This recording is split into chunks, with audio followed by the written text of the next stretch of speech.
नमस्कार दोस्तों, बिहार शिक्षक भर्ती 2023 को लेकर बात करेंगे। जब से विज्ञापन जारी हुआ है उसके बाद से देखेंगे लगातार जो है परिवर्तन हो रहे हैं। कुछ न कुछ नया बदलाव, कुछ न कुछ संशोधन जो है विज्ञापन में किया जा रहा है। तो इस बार क्या संशोधन हुआ है देखेंगे। परीक्षा में भी आपका अब कितना टाइम बचा है। 24 तारीख से आपकी परीक्षा है, आज 10 तारीख हो गई। तो इस प्रकार से आप देखेंगे कि बिल्कुल टाइम नहीं है और एक पे एक नए बदलाव होते जा रहे हैं। और बदलाव क्या है उसको लेकर चर्चा करने वाले हैं। तो ये सभी छात्र फेल होने के बाद भी हो जाएंगे शिक्षक। परिवर्तन से इन अभ्यर्थियों के लिए अच्छी खबर है। तो किन अभ्यर्थियों को इसका लाभ मिलेगा, ये जो परिवर्तन हुआ है आपके नोटिफिकेशन में, जो संशोधन हुआ है उसको लेकर बात करेंगे।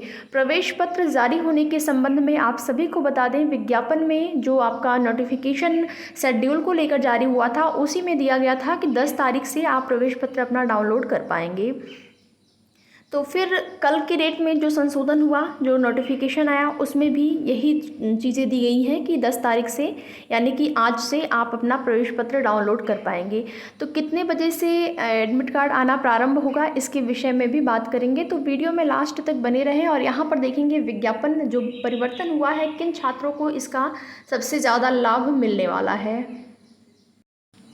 तो यहाँ पर देख सकते हैं बिहार लोक सेवा आयोग शुद्धि पत्र है, आवश्यक सूचना, विज्ञापन संख्या 26/2023 अध्यापक नियुक्ति प्रतियोगिता परीक्षा।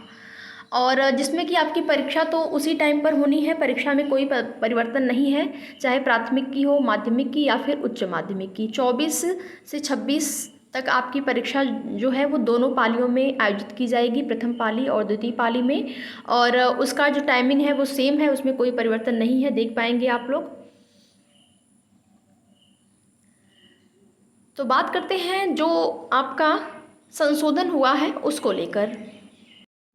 और भाषा का जो आपका पेपर होगा उसके संबंध में भी यहाँ पर ज़रूरी सूचना आप लोग ध्यान दीजिएगा। नोट में यहाँ पर देखेंगे प्राथमिक विद्यालय के मूल कोटि वर्ग 1 से 5 तक की विद्यालय अध्यापकों के लिए उर्दू बांग्ला विषय पद चयनित करने वाले अभ्यर्थियों को दिनांक 25/8/2023 को आयोजित होने वाली भाषा विषय में उर्दू बांग्ला विकल्प चयनित करते हुए उत्तर दर्ज करना होगा। तो जिन भी अभ्यर्थियों का हिंदी है जो आपका सब्जेक्ट, वैसे तो 25 नंबर का इंग्लिश सबको लेना है, उसके बाद 75 नंबर का जो है उर्दू बांग्ला या फिर हिंदी, किस विषय का आपने चयन किया है वो आपको 25 तारीख को जब आपकी भाषा की परीक्षा होगी उसी टाइम आपको ये विकल्प चयन करना होगा।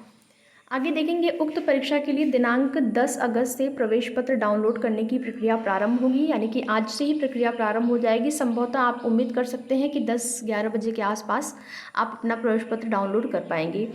प्रवेश पत्र कैसे डाउनलोड करना है आप देख सकते हैं। पासपोर्ट साइज़ की फ़ोटोग्राफ 25 KB की होनी चाहिए, उसके बाद ही आप डाउनलोड कर पाएंगे। बाकी सारी चीज़ें वही हैं जो आपका शेड्यूल के साथ नोटिफिकेशन जारी हुआ है, तो जारी हुआ था। सबसे बड़ा जो परिवर्तन हुआ है वो यहाँ पर देखेंगे,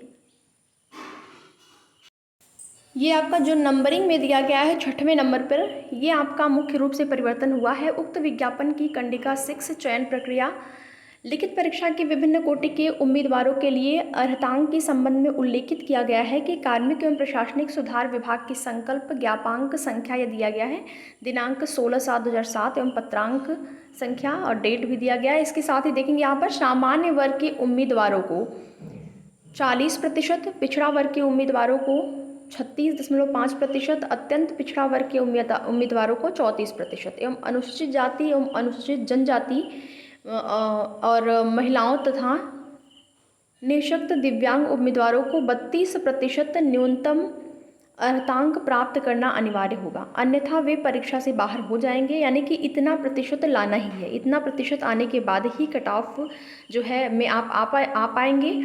तो यहाँ पर देखेंगे कि इतना जो है आपको लाना ज़रूरी था, परंतु कुल रिक्तियों अथवा कुल अभ्यर्थियों दोनों में से जिनकी संख्या कम हो उसके कम से कम 75% तक निम्नतर पूर्णांक में अनुशंसा भेजने हेतु आवश्यकता अनुसार उक्त अर्हतांक अभ्यर्थी हित में इस हद तक शिथिल रहेगा को सम्मिलित किया जाता है।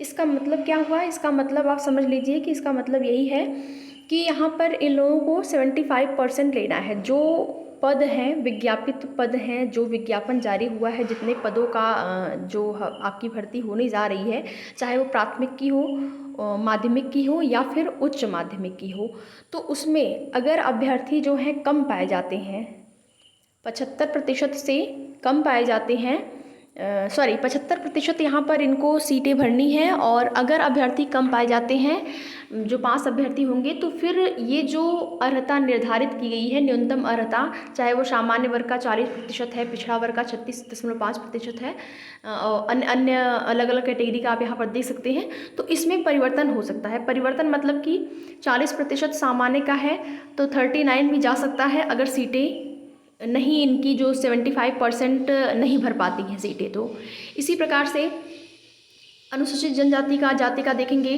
जो 32% है, अगर इसमें 30% भी रह जाता है, जैसे कि आप देखेंगे कि जो उच्च माध्यमिक की बात करें तो वहाँ पर आवेदकों की संख्या बहुत कम है, तो ज़्यादा लाभ जो है यहाँ पर उच्च माध्यमिक, साथ ही साथ माध्यमिक के अभ्यर्थियों को भी मिल सकता है। अगर पास नहीं भी होते हैं, 75% सीटें फुल नहीं हो पाती हैं, तो यहाँ पर उनको बिना पास हुए हैं, यानी कि इसमें परिवर्तन के साथ भी वो शिक्षक बन जाएंगे। तो सबसे बड़ा लाभ जो है वो ज़्यादा यहाँ पर देखेंगे, जो फ़ायदा हो सकता है इस परिवर्तन से, वो होने वाला है उच्च माध्यमिक के अभ्यर्थियों को। ठीक है, तो आगे की जो भी जैसी भी सूचना मिलती रहेगी, आप सभी को उसकी जानकारी समय समय पर इस चैनल के माध्यम से दी जाएगी। वीडियो में लास्ट तक बने रहने के लिए आप लोगों का बहुत बहुत धन्यवाद।